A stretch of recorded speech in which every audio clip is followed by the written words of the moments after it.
Welcome back to another episode of our Cottage Renovation. So let me start off with an apology that there was no episode last week. I had footage, I filmed, and the week got away from me and it never got edited. So this is going to be kind of a double episode. 2 weeks worth of work, which really is the same, it's work on the same area, I guess is what I'm trying to say. So, but the big news is that the plumber has been here. So the plumbing is all done. The water heater is in. It's not hooked up yet, but it's in. So what's in store for this week? We're going to show you we closed in the bathroom with sheetrock and Durarock ready for tile and paint. And we also did the floor, redid the floor in the bathroom. So that's all closed in again around. If you remember, we had to cut out spots for the plumber to be able to get under there.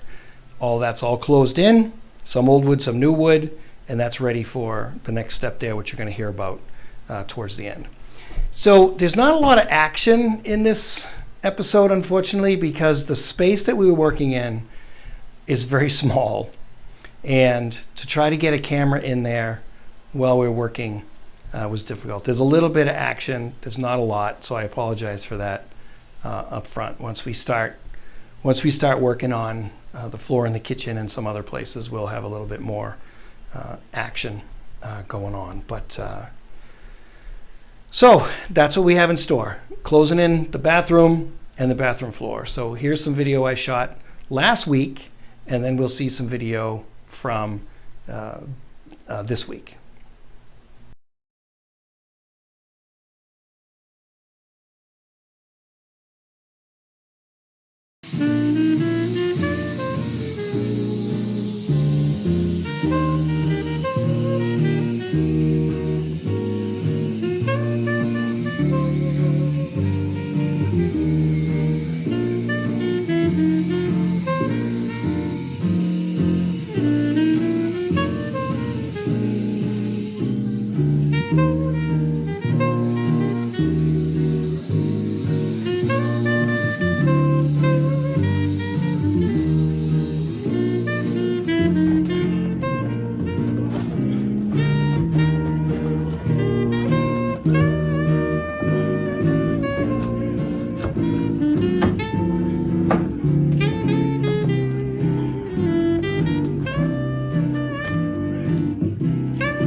So let's talk a little bit about this stuff that we're calling Durarock. It's cement board, really, is what it is. It's got fiberglass mesh in it, impregnated in it.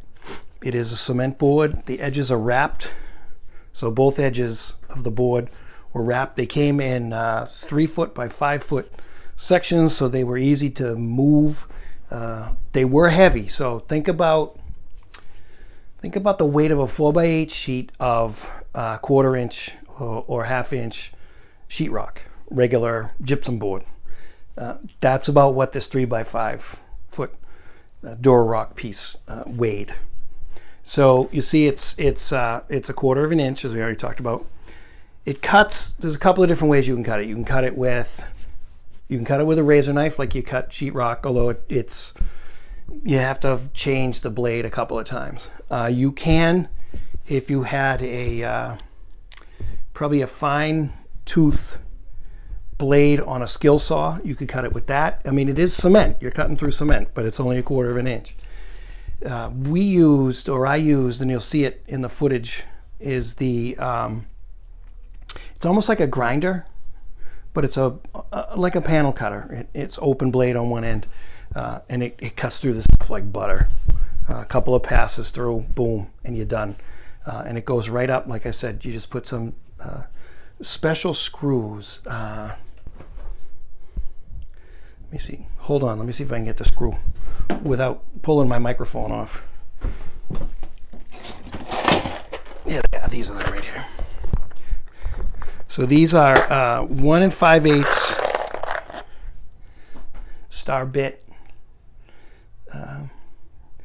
They're green and they're tapered on the end, so they sink right in, and they're designed specifically for this process. It's for the hard backer for the cement board or the Dura Rock stuff that we were using. But this stuff's great, and it's waterproof, mold resistant, mildew resistant. It'll take the mastic or the cement for the tile. We'll just go right on this. Green board is there's regular sheetrock, blue board, and green board. I don't really know the difference between blue board and green board. I do know that the green board is mold and mildew resistant. I think the blue board is a little bit more of that. I think it's treated a little bit more, so it's a little bit better. Someone, maybe you comment down below the difference between the two. But we use green board on the wall in there. Almost a full-size sheet, which is great, although I bought 2, so I'm going to have to bring a sheet back. But I think we might use it in the kitchen. So that's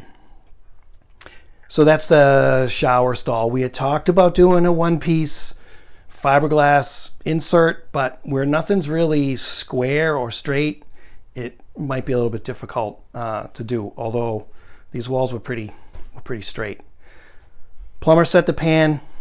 The Dura Rock goes right down to the edge of the pan, and then the tiles will go right down to that, and it gets a grout edge, and we should be good to go. So that's Dura Rock. All right, so I thought I would give a tour here at the end of the day, what we have accomplished so far here. I'm going to start with the floor, but we're not happy with. We stopped, and we're gonna rip this up and fix it. So we're gonna cut across this line right here. We're gonna even that off from the floorboards, and then we'll replace with full-size boards all the way across, leaving a hole right here for the toilet flange to go on. But we'll bring the boards all the way over, make it nice. There'll be one long piece just across, because I think the plan is in here, at least for now, is to sand these floors down and paint them and then seal them. I think that's the plan. If you notice to the right of the screen, let me back up a little bit, we have wallboard, and there's a couple of electric boxes, and there's some wires up there. That's for the light over the medicine cabinet, and this wire will be for the fan light that will be outside the shower, and this one runs over and behind, and that will be for the water heater. We go on this side of the wall, and you can see sort of the work that's been done there. We did this because we had to put the wallboard on, and it's better to do this now than try to do it later. Again, all that's going to get covered up. It's getting all covered up with wood. There's a little wallboard down there just to fill in a hole that will disappear. You won't see that, but the idea was to get this room closed in enough that once we get the water heater here, the plumber will come back and install that and drop the toilet, and then we'll be able to use the bathroom, which will be great. So there's that. Now the shower is all closed in with this stuff called Dura Rock. If you're watching this, you may know what that is, but let's do a little, we'll do a little tutorial on that in a second. And there's some footage of me cutting it, and it just goes up like drywall. It goes up with drywall screws right into it. It's, as you can see, it's about 1/4 inch thick, and then over that will be the mud for the tiles, because the shower will be tiled, and the wall that has the sink on it, there's the drain for the sink. The wall with the sink, that whole wall that's got the green board on it, that's all going to get tiled. Now you may be asking yourself, why does it just end right there? Well, that was a design choice, and the feeling is that we wanted to leave some wall exposed. I know this sounds crazy, but we wanted to leave some wall exposed. Also, so it wouldn't feel as close when you're sitting right there. Maybe when the toilet's in, we'll have a better understanding of what that's going to look like. But for now, that's what it's going to be. And then we've seen this hole before. It's kind of tough to see. It's very dark in there, but that's where the water heater is going to go. So the water heater is going to get tucked in under there. It's a 40-gallon water heater. The shower, there's the valve, the turn-on valve, and that hole up there is where the shower head will come out.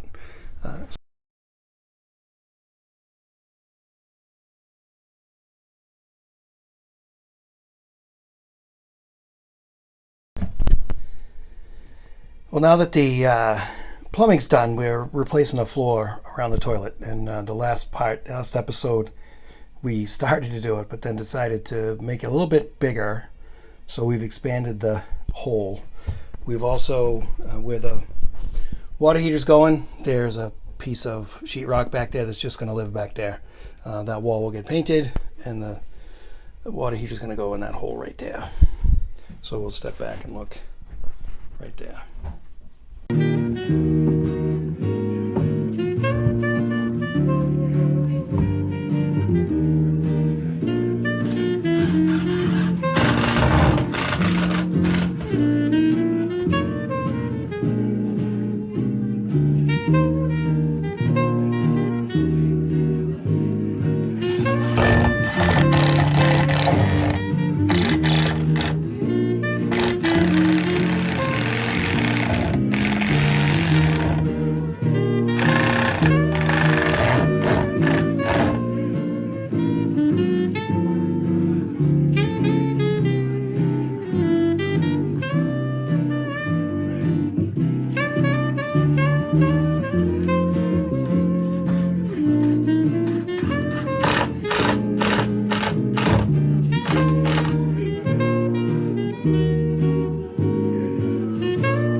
All right, so we were able to get the floor done. The bathroom floor there looks good.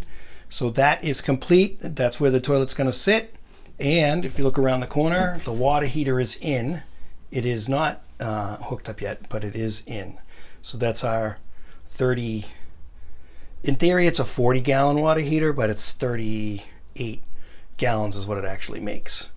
But that's in electric. So that will be, I think, more than sufficient water for what needs to be done here. We also shored up that back wall. As you can see, there's a little bit of daylight still peeking through there that we'll have to take care of at some point. So just a little tour of the bathroom. There's the shower. That's all door rocked in, ready to go for tile. Toilet is going to go there, and if I step into the shower and look back, that's where the sink is going to go, medicine cabinet, and there'll be a light where that wire is. So our task today was basically to get that floor done and get the water heater in, and then I did do some sheetrock up there over the doorway. I got that piece of sheetrock in too. Not sure what that's going to get, maybe just painted, but So where we are design-wise is the shower will get tiles. I think we're still hemming and hawing on tiles. We're not sure what sort of what color and design there. The wall that the sink is going to go on will also get tiles, probably from floor to ceiling and side to side. Not quite sure yet. You see that the wall doesn't go all the way over on the edge. That was a design choice. We're probably going to throw some little shelves or something in there. But we thought it would make it feel a little bit more open when you're sitting on the throne. You wouldn't feel as boxed in there. So that will be on that wall. And then this wall's going to get tiled. The floor, originally we were going to tile, but we're going to try to sand it and repaint it and then seal it and see how it looks. We may change our mind and tile it afterwards, but we're going to start with the painting and the sealing and see how that works. So that's the bathroom tour.